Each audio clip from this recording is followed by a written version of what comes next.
गरुडगमन तव चरणकमलमिह मनसि लसतु मम नित्यम् गरुडगमन तव चरणकमलमिह मनसि लसतु मम नित्यम् मनसि लसतु मम नित्यम् मम तापमपाकुरु देव मम पापमपाकुरु देव मम तापमपाकुरु देव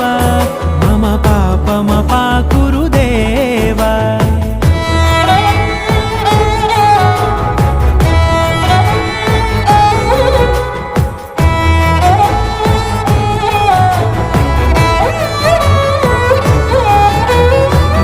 जनयन विधि नमुचिहरण मुख विबुध विनुत पद पद्मा जल जनयन विधि नमुचिहरण मुख विबुध विनुत पद पद्मा विबुध विनुत पद